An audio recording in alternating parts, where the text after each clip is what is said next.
Welcome once again to another edition of the Suns Jam Session podcast. I got to admit, Matthew, I know it's only been a couple days since we did a podcast, but it feels like it's been a week, man. It's forever, dude. The longest 2 days of my life. Seriously, like I just cannot wait for tonight. First, there's the Suns game, and then we go live with the Jamsters, dude. Heck yeah, that's what this is all about. You know, it's interesting because there's such a long period that we went through in 2020 without having basketball, and now we're having it so often. I mean, the Suns just got off of 5 games in 7 nights, and you look at the next 10 games and it's all in a course of 13 nights. So, I mean, there's plenty of basketball that's out there, but I got to say, I love basketball. It's so much fun to watch the Phoenix Suns, especially when they're playing well like they did tonight against the Toronto Raptors. If you are under a rock and not joining us live and listen to this podcast the next day, the Suns did end up beating the Raptors 123-115, although at the back end of the game, it didn't really feel as close as that. But a fantastic game. Way to make those Raptors 1-6. Take that, Alex Len and Aaron Baines. Yeah, I know. What a way to show, right, from Aaron Baines. But this was tough, dude. When you're facing a team like the Raptors that come out, they need to prove something this game. They really do. They're down in the dumps, basically. And Siakam, he tried to prove it, but the rest of the team just couldn't back him up. But it was a tough win for the Suns, dude. Something that was kind of sloppy in the end, but, they got the W, dude. That's all that matters. No, for sure. Sloppy in the end and sloppy at the beginning as well. A little discombobulated again. So plenty of things to talk about as we embark on this episode of the Suns Jam Session podcast. And then again, thank you for joining us. If you haven't already, please follow us on Twitter at Suns Jam. You can subscribe on the Bright Side of the Sun podcast network, wherever you get your podcasts. And you can subscribe on our YouTube page as well. And make sure you smash the thumbs up button. We appreciate it. And there's also other content on there. I know we've put out some things recently analyzing DeAndre Ayton's game, his defense thus far this season, which I think was tested a lot to this evening because Pascal Siakam seemed to come down the lane anytime he wanted to. So plenty to talk about on this episode. I got to say what's up to all the fellas out there. What up, fellas? What up, fellas? Let's do this. I'm going to pop open a beer. Ooh, yeah. Let's talk Suns, baby.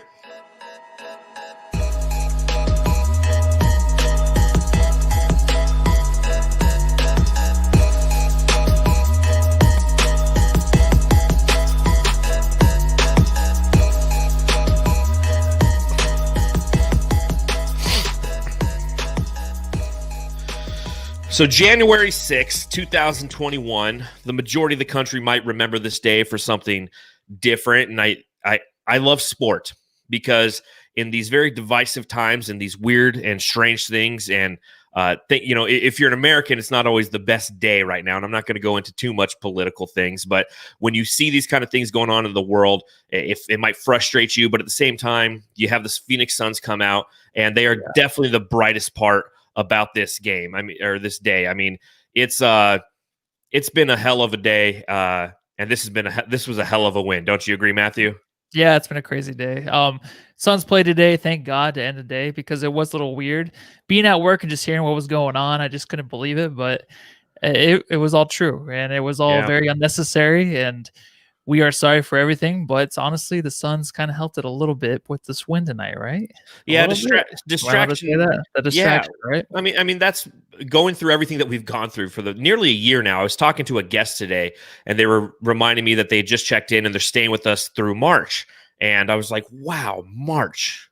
Like, that's a year since this whole pandemic began. Like, we're already 10 months into this thing. It feels like it's ongoing and never ending. But again, thank you to the Suns for being a distraction. Sport has the ability to unify and bring people together. And that's what happens when the Suns, tip off the basketball and play. And we saw a great game today as they played the Toronto Raptors, a team that has a championship pedigree. Now, granted, they're not the same team that they were that won the championship in 2019, right? Yeah. No, they're not. Not at all. Actually, in the bubble, they kind of squeezed out the last juice they had of anything in them. This season, they come out really flat. A lot of people predicted them, like John Voida over here, to be better than the 76ers. Not working out so well right now, but you're not getting a lot from the centers, too, as well. Baines had 0 points, but it was good to see Baines back here in Phoenix against DeAndre Ayton, his old buddy. You know, he was pushing him around a lot to start the game, Baines, but I mean, it didn't end up doing any harm at all, but you could tell he was trying to get his own way against Ayton. Didn't really work out in his favor, though. Yeah, he probably wanted to come back to the Valley and show him, hey, this is what you missed out on. And unfortunately, the way that he plays basketball doesn't really vibe, it looks like, yet with what the Toronto Raptors are. I think one of the reasons that they're 1-6 now is due to the fact that they lost Marc Gasol and they lost Serge Ibaka, and they've lost an interior. And although on offense they still have kind of their big three, if you will, they have Pascal Siakam, they have Kyle Lowry, they have Fred VanVleet. Defensively, they're just not the team on the interior that they used to be. Don't get me wrong. They were definitely pesky to start the game and to end the game with their guard play. And I think that's where we should start, is the start of the game. And, it was interesting to see how the Suns for the second straight game came out a little bit discombobulated, started 2 for 9 from the field. And is that something that concerns you moving forward? Because I know against the Clippers, it was the same thing. We came out, we were a little rusty, and against the Clippers, we got down big and we had to fight back. And it just so happened that we were playing a team tonight that didn't have the ability to pull as far away from us as the Clippers did. But is this anything that you've noticed, or is this anything that what's going on? Technical difficulties over there? I have like the ESPN app. I know. App. Yeah. It's always great when they start. It was yelling in my ears. I'm sorry, dude. I'm sorry. I used the Lord's name in vain. What was your question, John? Live TV? Anything can happen. Right? Anything can happen. Yeah. Well, I mean, I'm just asking, do you think that the shaky start 2 games in a row is something we should be concerned about, or something that the Suns will learn to navigate through? It's very strange, right, for them to start out that way. But honestly, they finish so well, I don't even worry about it. A lot of the times, other guys can step up. So I'm not too worried about the slow point guard play. But besides that, I think they're doing an awesome job in the second half, really bringing the team back into it. But you can't get down too big against some teams, like you said, against the Clippers. This time, we were lucky. I feel like the 3 was really going for us, of course, right? The 3 was fantastic. It was actually going down. So because of that reason, I feel like was the reason we won, of course. But besides that, I think that also just their defense had to pick up to the Suns. It ended up being a sloppy game in the beginning and to the end too as well. Yeah, I think Jay Crowder's the one who kind of took us out of our slump. Yeah. And kudos to Jay Crowder tonight on an amazing game. 6 3-pointers, and he had those through the first, 2.5 quarters. When he got called for his 4th foul and he went to the bench, he didn't come back in and attempt another 3, but had ended with 21 points, 3 rebounds, 1 assist, 1 steal, but 7-11 from the field and 6 for 9 from downtown. He's the one who kind of jump-started our offense and created that floor spacing. And it's something that we've talked about. I know I wrote a piece on Bright Side of the Sun about this, how the Suns have the ability to open up 3-pointers. Jay Crowder is going to be the beneficiary of that. When you have Devin Booker or Chris Paul driving to the lane, running those high screen and rolls with DeAndre Ayton, you have to respect that, right? And Jay is the one who his defender's constantly collapsing. Well, that's for every Phoenix Suns player right now. They are shooting the lights out because basically they're open. All these shots from 3 are wide open. Cam Johnson, who has to be identified coming into the game as one of the best 3-point shooters in the game, for the Suns, probably the best 3-point shooter, is always wide open. So, I mean, you don't teach that, obviously, going into the game. It's not the game plan of any team, but the Suns are just so widespread with great 3-point shooters. That's why you see DA get the ball and you think like, hey, shoot it, but he passes it out to a wide open 3-point shooter, because you have Mikal Bridges, Cam Johnson, Jay Crowder. Anybody on that court at any time can just nail a 3. And that is just something the Suns have never had. This year, you can tell that teams just don't know what to do against it, right? I mean, Cam Johnson is basically floating around the arc, just wide open. Like, I don't know how these teams are leaving wide open, but you have to, because there's so many other guys to cover. Exactly. I mean, if you don't leave him wide open and you stick to Cam Johnson's hip, Chris Paul's going to do whatever he wants. He's either going to take that mid-range shot, he's going to get it down to DeAndre Ayton, or he's going to – anybody who cheats on defense, we will burn you. And the Suns are continuing to prove that. I mean, look at the total shooting percentage in this game. 52.5 from downtown and 48.2 from the field. That's ridiculous, man. Like, I can't tell you the last time, and if I had more time before this podcast, I'd probably research it. But I can't tell you the last time that the Suns went and shot numbers like that. It's absolutely ridiculous. And it's because of the ability for these teams to be wide open. Remember the Steve Nash era? Remember how wide open Quentin Richardson or Raja Bell would be, or Jason Richardson? Those are all guys who benefited from the same exact thing. The high screen and roll with Nash and Amari equaled wide open shooters. This whole team is a bunch of shooters. I mean, James Jones has constructed this lineup to take advantage of that one fact. And tonight is, I wouldn't say a coronation, because a coronation would be breaking the record of total threes in a game for the Suns, and that record is 22, set in 2010. The Suns only ended with 21, so I mean, they didn't make it all the way there. But it's still, it shows you that this is who, when the Suns are executing their offense, they want to be. Yeah, and what's great is Monty's letting them do it too. I think, like, of course, the way basketball's played now, it's like you have to get up at least 33s a game. But what I like too is they were in the first quarter and into the second quarter of not going to the free throw line. And I think in a game like this, where I feel like the Raptors really had to have this win to get back into things, like, we needed to find a way, of course, around that through their toughness and to try to draw fouls. And they ended up doing it, of course, later in the game. But the threes, I think, just really saved the Suns, because there was no other way really for the Suns to score other than the threes, or later in the game get to the foul line. I mean, I didn't see a lot of mid-range jumpers this game. It was kind of different, because Book, CP3, I don't remember a whole lot of them today. Just threes, and they get into the rim. Well, and you look, and I think that's why they started off as shaky as they did, is they weren't attacking. They weren't running downhill and trying to force the issue. They were settling for the outside shot. And when you miss a couple of those, again, I don't think that the Raptors really took advantage of that and didn't go up big on the scoreboard. I mean, their biggest lead of the game ended up only being 7 points, and that was early in the game. But that's exactly what happened, is they didn't attack. They didn't force the issue. They settled for the threes. And then about the third quarter, you really started to see Booker just go, you know what, fuck it. I'm going to make things happen. I'm going to start to shoot the middies. I'm going to start to take it to the rim. I'm going to start to put these guys in foul trouble, because that is probably one of the blaring weaknesses of this team. Through the first 8 games of the season, now that we are 6-2, which is just, take a moment, Suns fans, 6-2, like 6-2, baby. That feels good. That feels good. Really but through these first 8 games, the Suns have shot 153 free throws. The opposition has shot 188. So 35 more than we have. That's a lot of free throws. That's something that I'm sure Monty, his coaching staff, will attempt to address and say, listen, guys, we have to pick and choose our spots, yes, but we need to force the issue a little bit more. We have the ability to shoot that outside three. Let's get some guys cutting off of those 3 balls.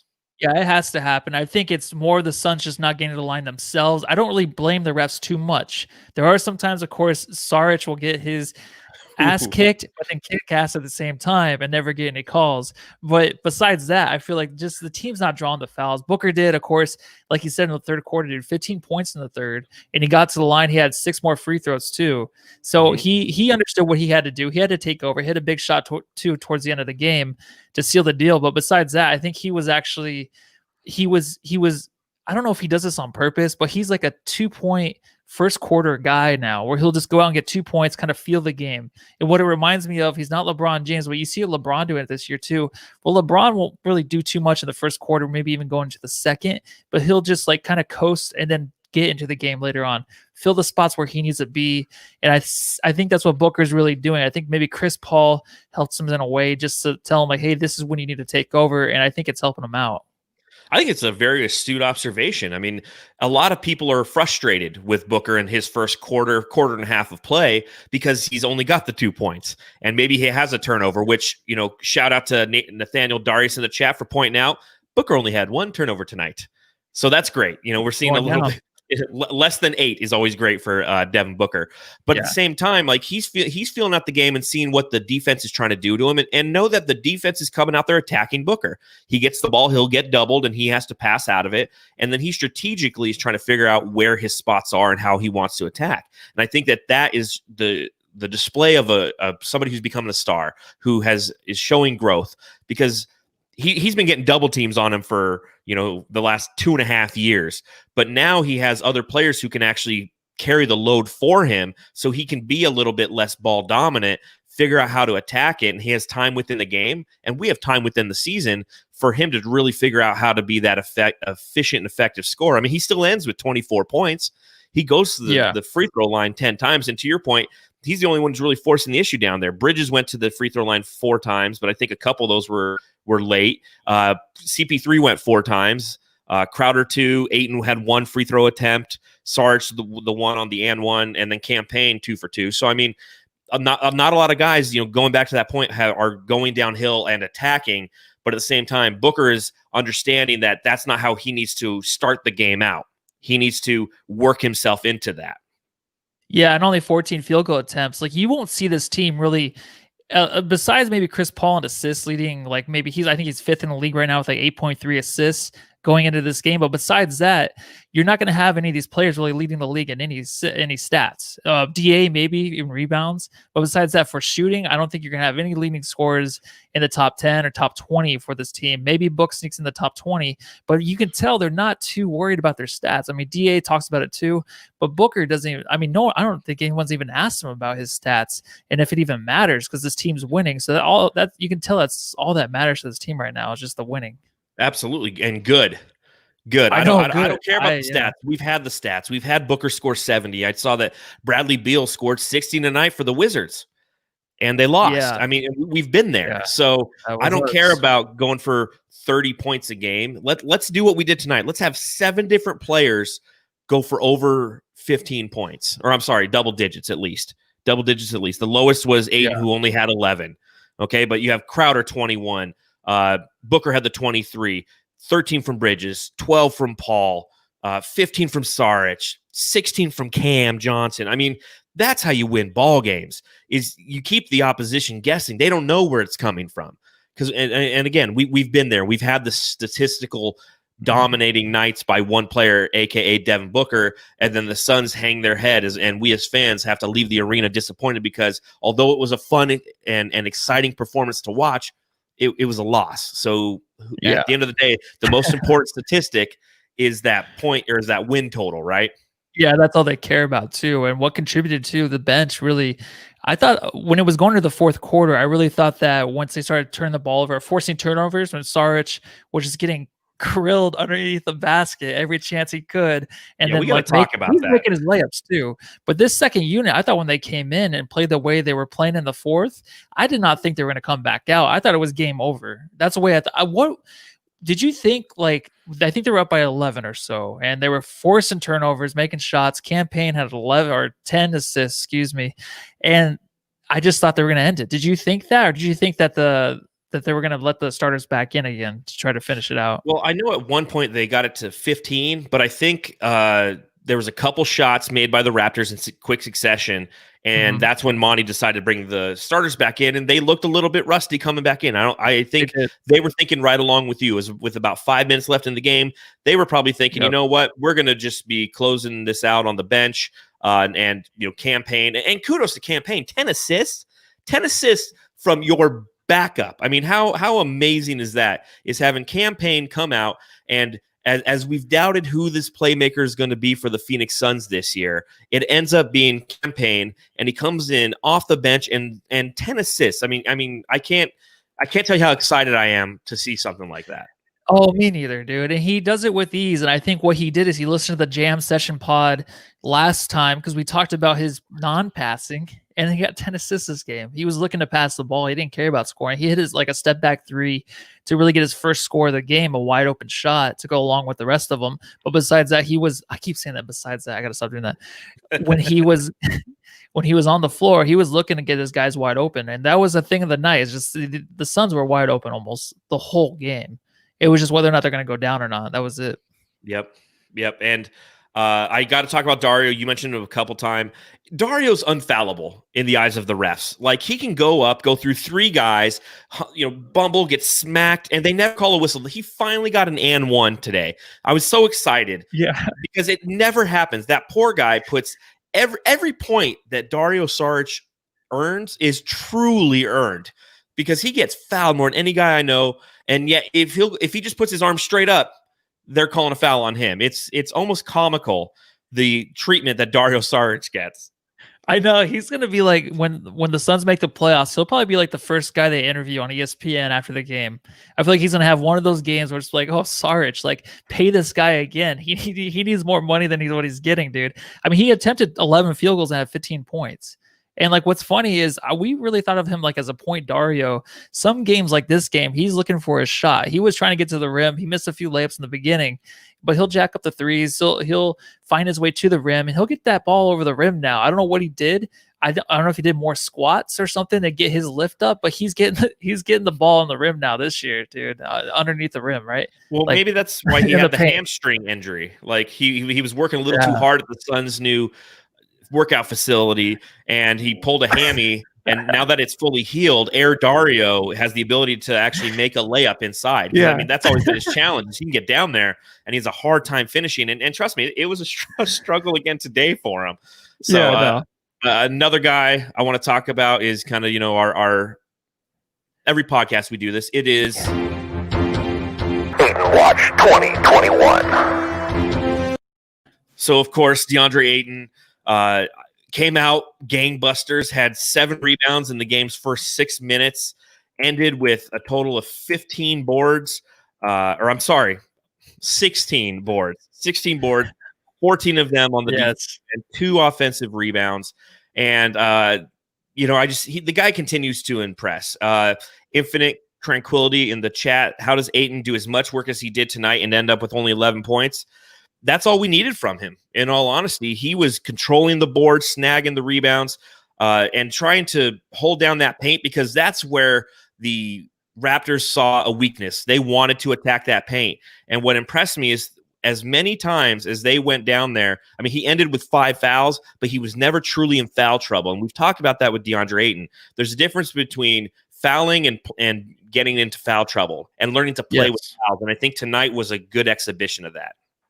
Oh yeah, I think so too. And what really turned this all around on DA, like since the interview he's had that everyone's talked about his defense and how he doesn't care about offense, his defense.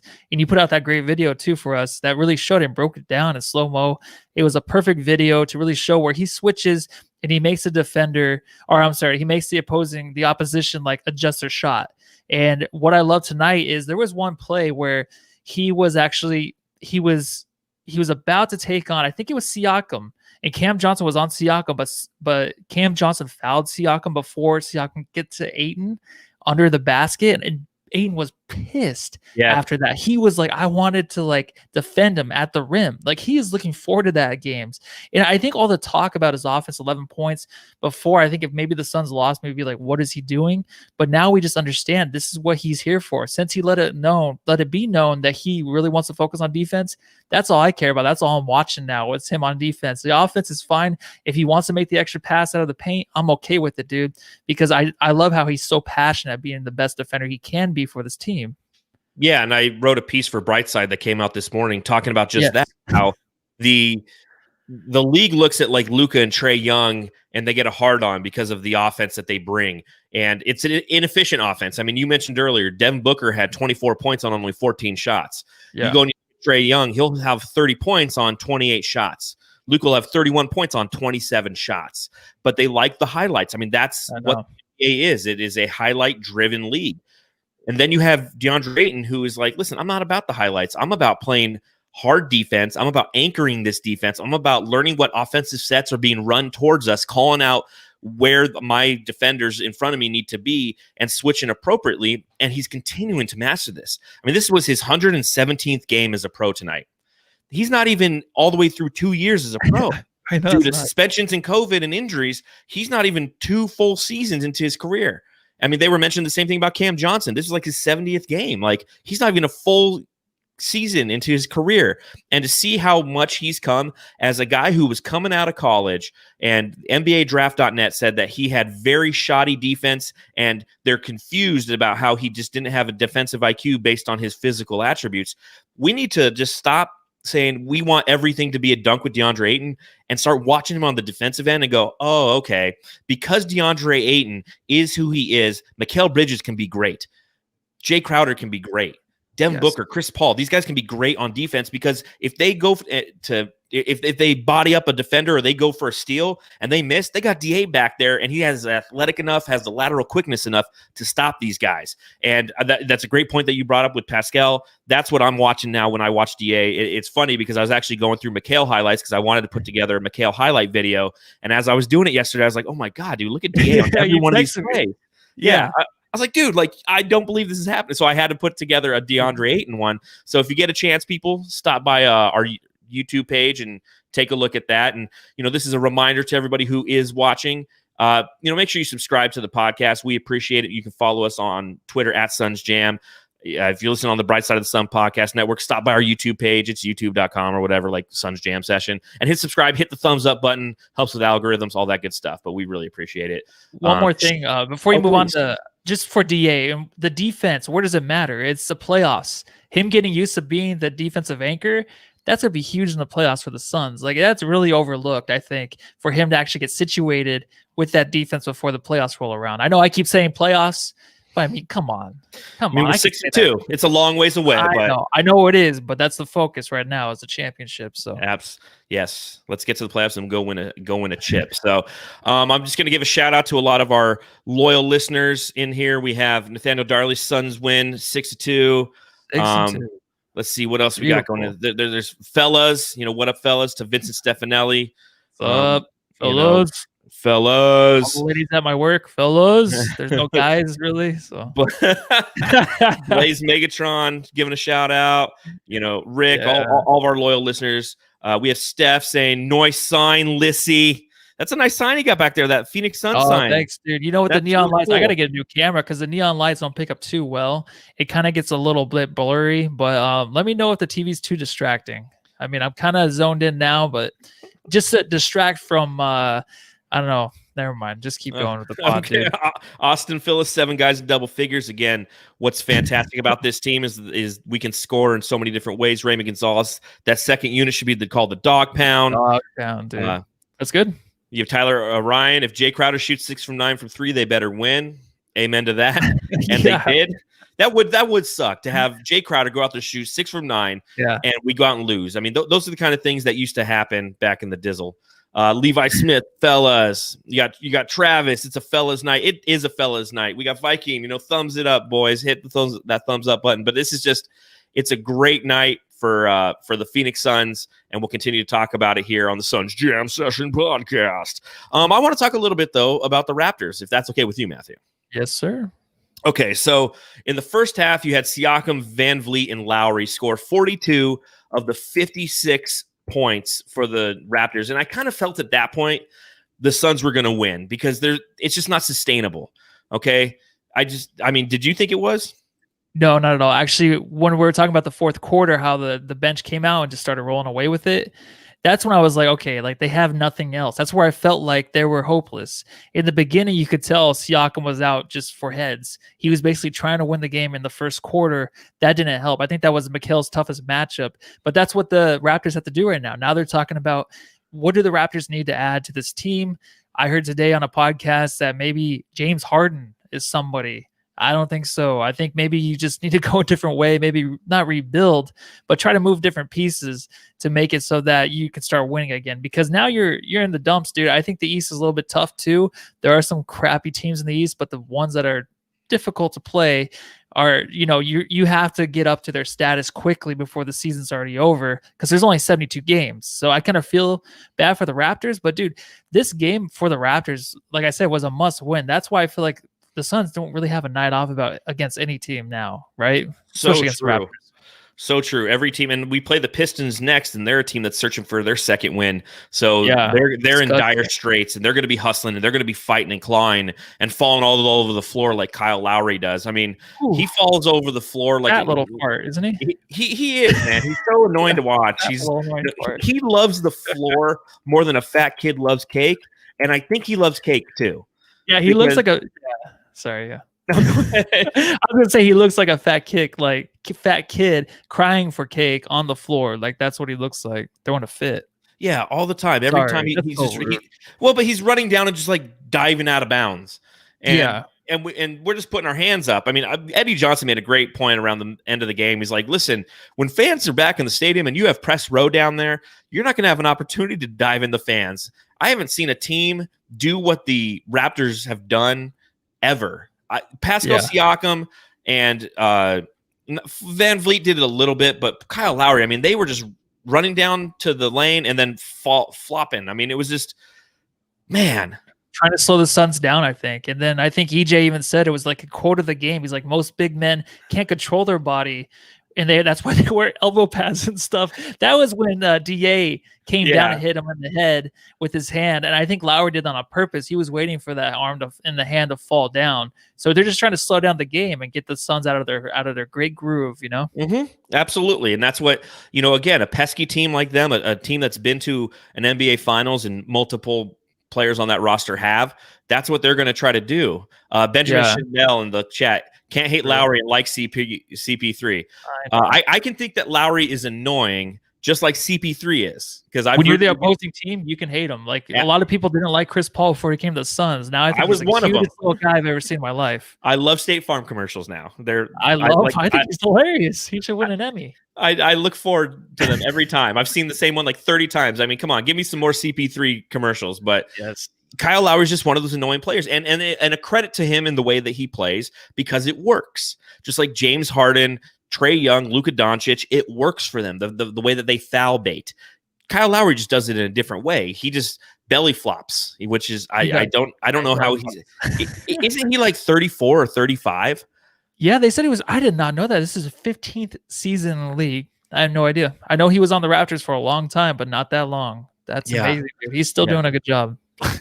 He's still flopping around. That's really tough. Pascal Siakam again. He's somebody who they were talking about in the pregame about how he just hasn't been performing up to expectations. I know that I was listening to, I believe it was the Bill Simmons podcast, where they were talking about how he was having a hard time in the bubble, and that's why he didn't really perform well there. And then all of a sudden, he comes out and goes against the Suns and decides that, you know what, this is the game where I'm going to drop 32 points on a team on 21 total shots, so an efficient 32. Yeah.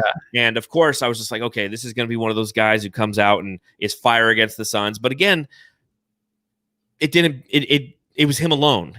That's where that team aspect is really missing. And as you mentioned, do they need to blow it up?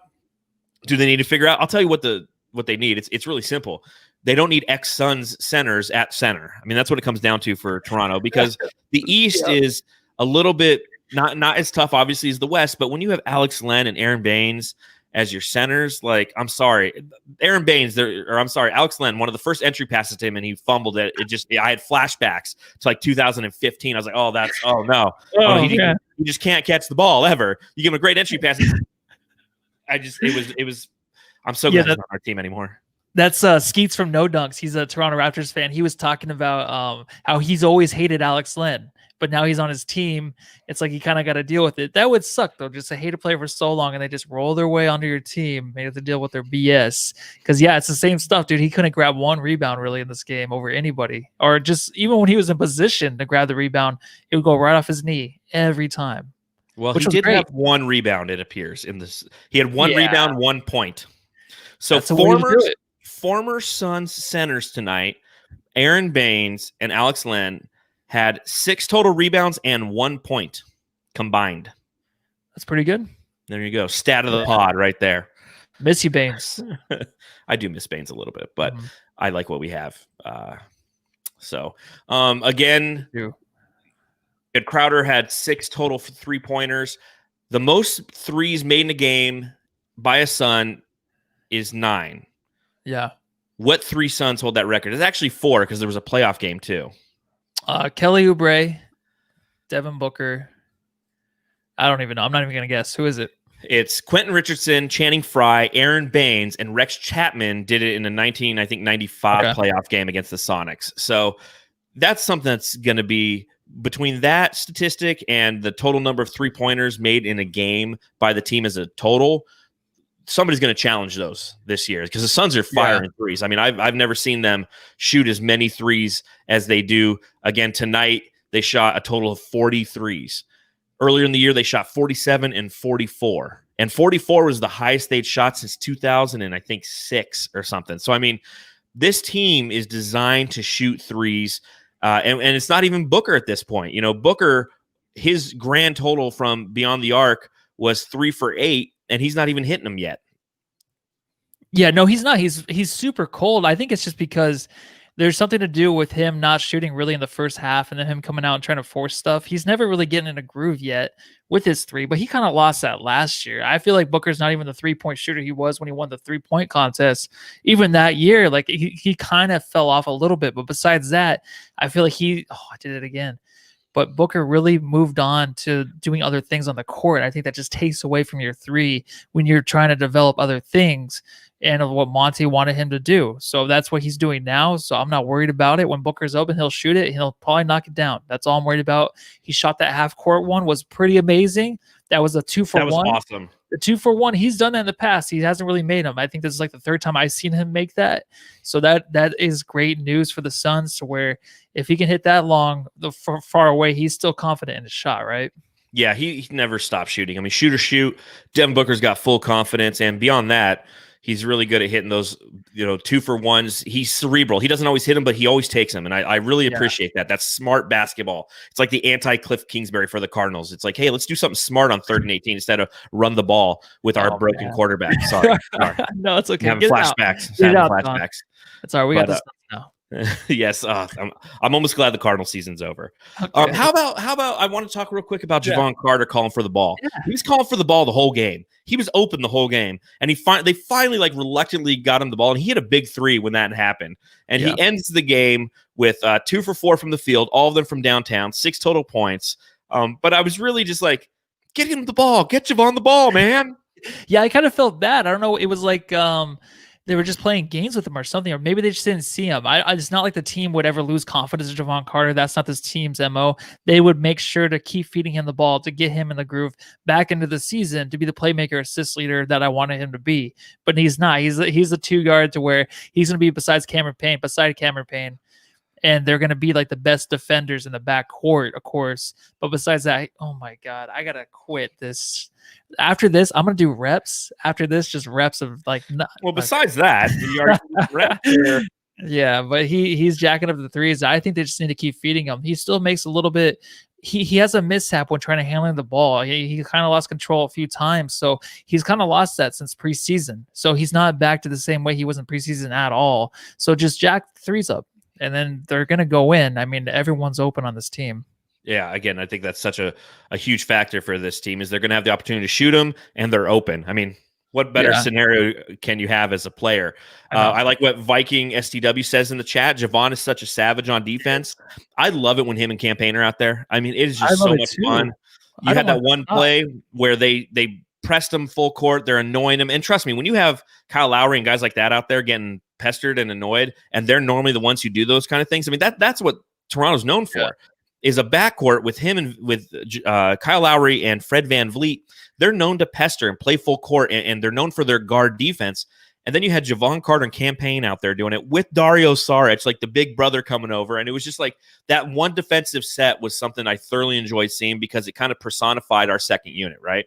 Oh, yeah, it really does, dude. And you know who else does is Cam Johnson, too. But what's funny is we were asking who the jam stars are going to be of the game, or the jam stars, and he said Cam. And I really think it was both the Cams. You put them two together, the 10 assists and the 16 points from Cam Johnson, like that is what you need off from even one player off the bench. And they gave it to you in 2. Dispersed throughout the game with different minutes. So when you have that, it's just you can't ask for anything else. I think when you want these guys to come off the bench and really, and Cam Johnson, I was actually writing that in my notes. I was like, does he have to go 0 for 3 or 0 for 5 to get hot? And on his 3rd attempt, he got hot. So good thing I write stuff down in existence, right?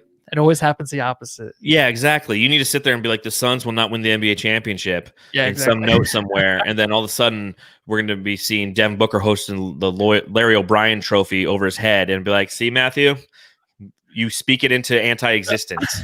But I think that's a good transition. It's time for our Jam Star of the Game, sponsored by nobody. We have a sponsor. John's Daybed. There you go.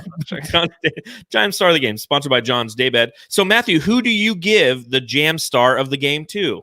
I think I'm going to give it to Campaign. actually. I think we really needed him off the bench to distribute to the 3-point shooters, and he just helped out in that way. It was something unbelievable because I was watching him play, obviously, and I was just like, how many assists does this guy have? Because I feel like they're making everything off of his pass, and he had 10.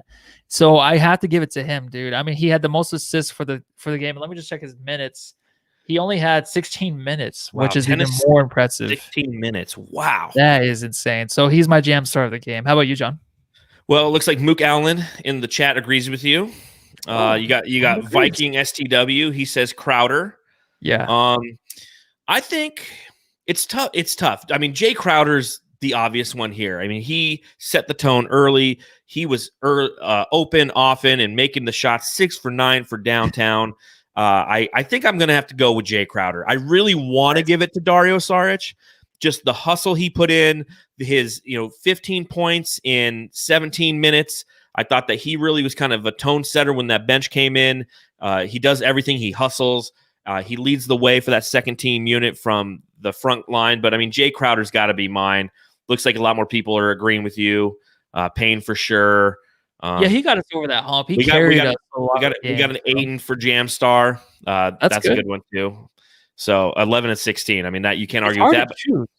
It's hard to choose with this team. When you have 7 guys in double figures, like it's tough to choose. Like this is a great game for the Suns. And again, this is expected. I tweeted something out before the game where the Suns had a 45% chance of winning it via like ESPN's BPI, whatever the fuck that is. I'm like 45%. Like I know that we're 5-2 and they're 1-5, and it's early in the season, and those things probably don't matter. But at the same time, like we're at home, we are a more complete roster. I didn't understand it, and then we come out. I mean, we could have won by more, but again, you know what it is? What is it? It's because they have those comments from Kyle Lowry that are going viral, just of him saying how depressed he is to be on this team right now when everyone looks at him as chum, basically. When those things go viral and they're on ESPN, NBA TV, those comments will go into the heads of like whoever's writing that stuff and just be like, you know what? I think they're going to come out and take this game because of that. They need this game that bad. But they forget the Suns are tied with the Lakers right now, 6-2, So. And you have to be a complete team to be the Suns. And I think that's one of the important things that you learned tonight. Again, you had Van Vliet, you had Siakam, you had Lowry. They were doing everything they can, but because they didn't have a complete roster, they couldn't complete the comeback, and they couldn't overcome the Suns because the Suns can hit you from 7 different angles. When you can only hit them from 3, the odds are not ever in your favor. So it's time to bring back another segment. This is where we just talk about a couple things NBA related as it might affect the Suns as well. We haven't done it since we've been doing a lot of these live podcasts, but it's time for thoughts. Brains? So obviously there's a lot of different things going on in the NBA right now. There's teams that, like the Lakers who are 6-2. There's teams that are surprising. There's teams that are not performing as well. Who surprised you the most this far?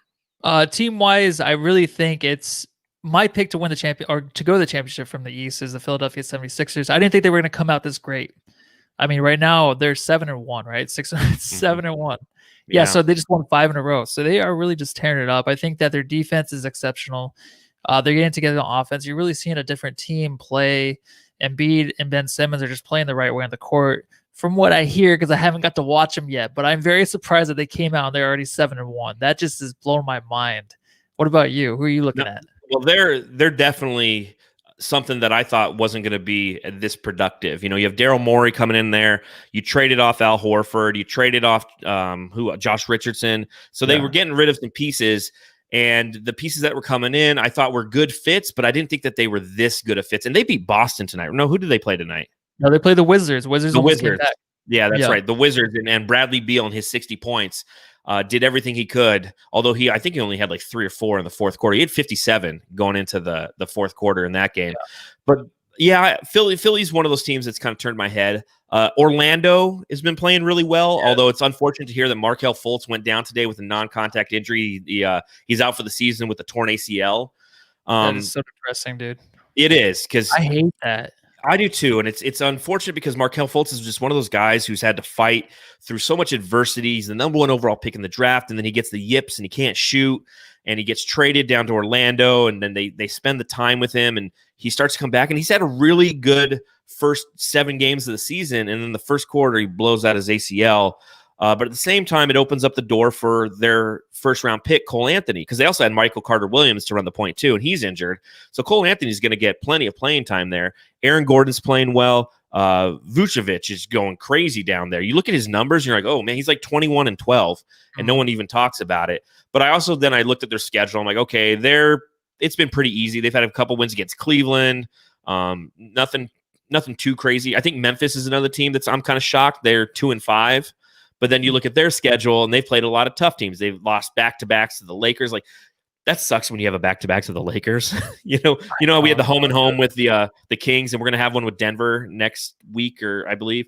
Like, man, that's kind of shitty. But and I had Philly on my list. I think Brooklyn at 4-4 is something I'm kind of shocked by. That team looks like, to me, world beaters, and they're just kind of a team that I feel like when you have Kevin Durant and you have the other one, Kyrie. I was thinking Kyle Lowry because I've been saying it all night.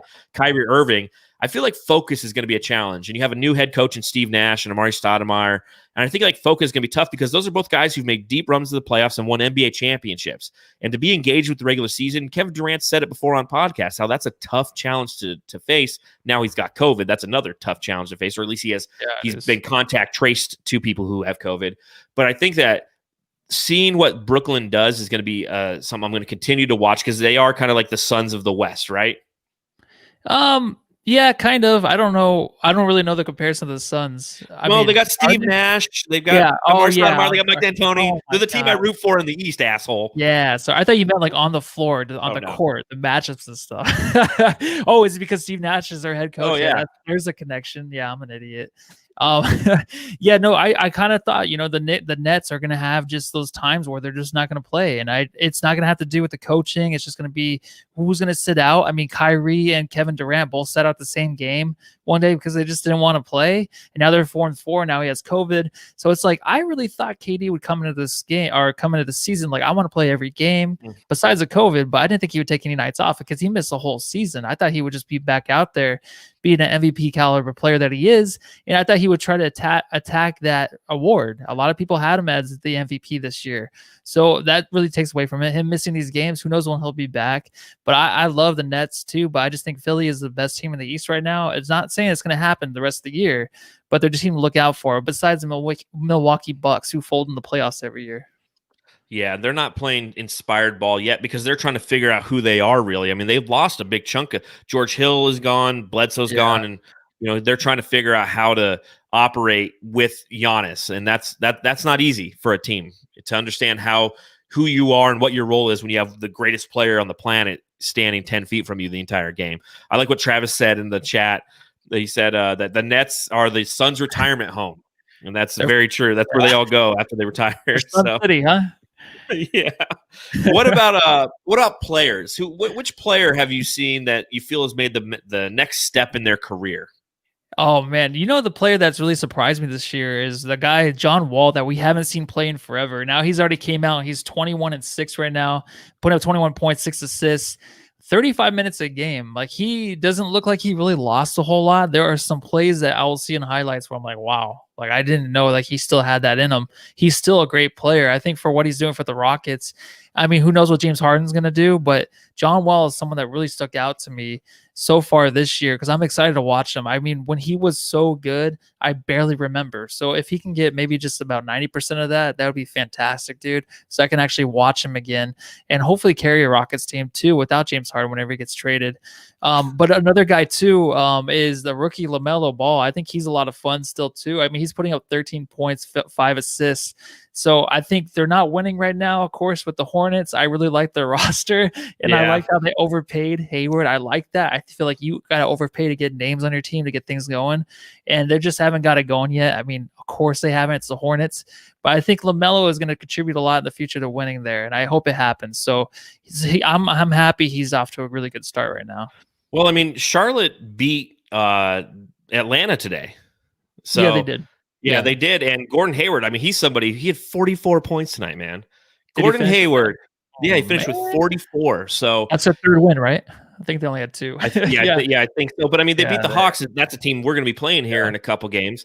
And I think that both of those guys, John Wall is somebody who I absolutely loved when he played with Washington when he was healthy. He's somebody who I think the Suns, we've been in the lottery for 10 years. So what am I talking about? I think the Suns. He's somebody I wish the Suns got the number 1 pick and had an opportunity to get, because I loved John Wall coming out of college. And to see him play the way he's playing, you're seeing Harden be less Harden. He's not being ball dominant. When you have like John Wall, who's a true point guard, I think that Harden's kind of like, okay, I'll be the 2 guard. And it's been interesting. Houston's actually kind of fun to watch. That's what I'm going to come. That's my conclusion is they're actually kind of finally enjoyable to watch. they are. A couple guys that I want to bring up, and I see a couple people have already mentioned them in the chat. Infinite Tranquility. Julius Randle is having himself a year. There's certain guys in this league who I think both of us absolutely love. And I was mentioning this today to somebody who's a Lakers fan, and they were, how when the Lakers were drafting right around the Suns, and they ended up with D'Angelo Russell, Lonzo Ball, Brandon Ingram, and Julius Randle. Remember how pissed we were because we thought that those were all better draft picks in the Suns, and they were correct. Yeah, we were really upset. I love Julius Randle coming out of the draft. Me too. And he's finally putting it together for the New York Knicks. I mean, this season alone, he's averaging 22 points, 9.6 rebounds, and 7.4 assists. And then tonight against the Jazz, the Knicks beat the Jazz by 12 points, and Randle went for 30 and 16. I mean, just bonkers, this guy. And, he's finally putting it all together. Blaze Megatron mentioned in the chat earlier, the Knicks have a better record than the Nets. Like, what the hell's going on? No, and I know it's a weird start. Yeah, go ahead. Sorry. Yeah, no, it's fun to see Julius Randle do what he does. He's somebody who every time we would bring him up in Suns Twitter, or I think I wrote, kind of off-season targets for Bright Side of the Sun. A lot of people kind of will trash it, like Julius Randle, he's garbage. And he might be, and he probably wouldn't fit within the confines of the Suns offense. In fact, he wouldn't. He's not a good 3-point shooter. He's 0 for 5 from tonight, and that's okay. He's not on the Suns, but you know what? I still can admire him from afar. Steph's 62. I think that was fantastic to see Steph Curry come out and score 62 points in a game. It's unsustainable. He's fun to watch. He's the best shooter of all time. I don't care what you think. He is. It's going to be unsustainable for that team, I think, in the long run. And then Domantas Sabonis. This guy is just a freak, man. Like, he is, like, we play the Pacers 2 times, I think, in the next 10 games. It might be, let's pull up the old schedule here. That's a fearful team right there. It is. So we play the Pistons next, and then we have a back-to-back with Detroit and Indiana. And then we play Golden State, and then we have their back-to-back is with Indiana again. So we face Indiana twice on the back end of back-to-backs, and we have to go against Domantas Sabonis. And the guy is just a straight-up beast, man. Yeah, I mean, he's the Pacers have like the Suns' name. I know the Suns have sucked for a long time, but the Suns just struggle against the Pacers. And whether or not TJ Warren's gonna be back or not doesn't matter, because Sabonis just has his way with the team.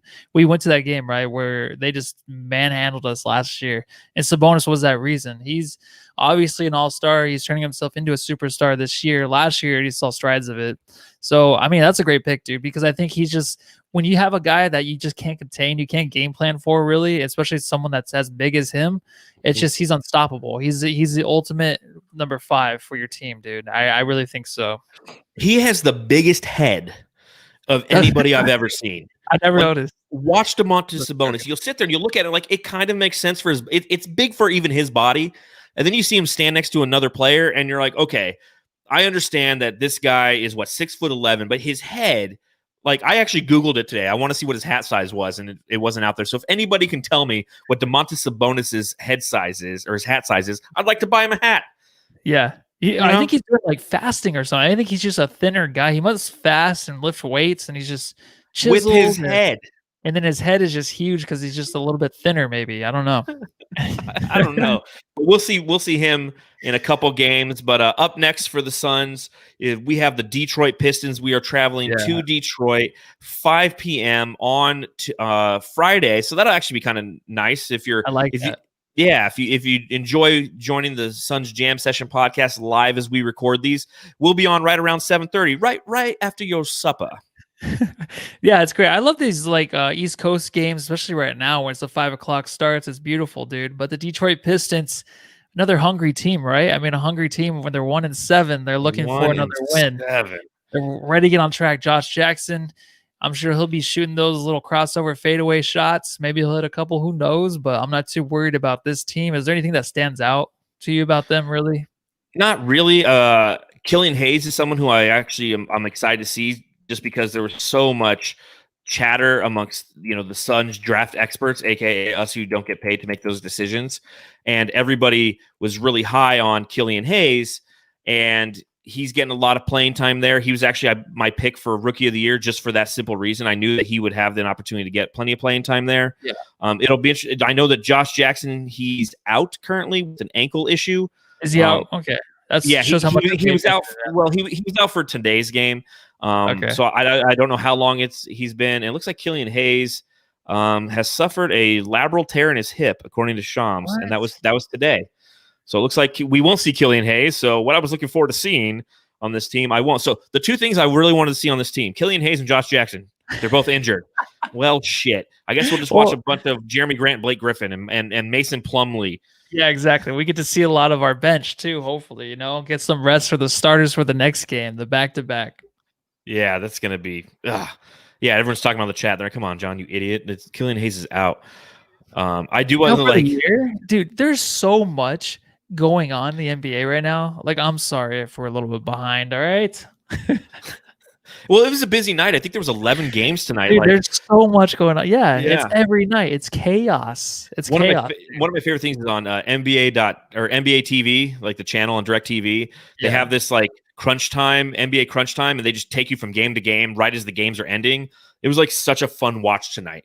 I was just sitting there. I'm like, oh man, I'm seeing the end of this game and this game and this game, and then the Suns game started. I'm like, this is fantastic. So for those of you who don't have DirecTV, I highly recommend it until you have to pay your first bill, and then you'll probably cut the cord just like Matthew did because it's pure and utter bullshit. So, but yeah, we'll be going live as per usual once that game ends on Friday, right around 7:15, 7:30. I do have to cover that game for Bright Side of the Sun, so it might be about 5 extra minutes as I finalize the article for that game. Don't mess up. Yeah, I'll do my best. Don't get yelled at in the chat like I do. Matthew, use verbs. Do it. But anything you yeah, you can tell the beer's going down nice tonight. Anything else you have for the Suns Jamster listeners before we depart this evening, Matthew? Yeah, I had 3 things that you guys might have missed, but we covered 2 of them. The other thing that was number 1 on my list was the Saric grip of the goods. Did you see it coming out of a timeout? Saric really got a hunk of his junk. Did you see that? It was the best. It was the best grab I've seen since Stephon Marbury doing it back in the day. I'll never forget that day. But yeah, he got a good chunk of it. So if you want to go back and see highlights, maybe they threw that in there for NBA TV. I don't know, but that was a good one. I mean, what'd you say? A junk of the trunk? What'd you say? A gunk? A chunk of the junk? A chunk of the junk. Oh man, that take was a chunk of junk. I'm just kidding. That's fantastic. I guess the final thing I have to say, I don't know how to follow that. I guess the final thing I have to say is to remind you, Matthew, that we are playing fantasy basketball still, and I'm playing you this week, and I'm up by like 200 points. So yeah, I know. I saw all my guys are out. My whole team is just out this week. You have Killian Hayes, Josh Jackson, yet you don't know they're out of the game when you do this. Kevin Durant, Porzingis, of course, is out. Everybody's out. John Morant. So it's just a screwed up team. It's just for fun. We're not playing for money. So I think if we don't have anything else, I think it's time to remind everybody to follow the podcast at Suns Jam on both Instagram and Twitter. If you're listening on the Bright Side of the Sun podcast network, go ahead, subscribe, rate, and review, and stop by our YouTube page. You can subscribe there. You can watch the live streams there as well. Make sure you smash the like button. And you can click the little bell, too, and let you know when we go live. In case you forgot that when a Suns game ends, we go live, the little bell will remind you. You can follow me on Twitter at Darth Voida. You can follow Matthew on Twitter. At Matthew Lissy. And that's all I have for this episode. Time to go grab a chunk of my junk. All right, everyone, go home and love your family. Oh, God. After that, I don't know.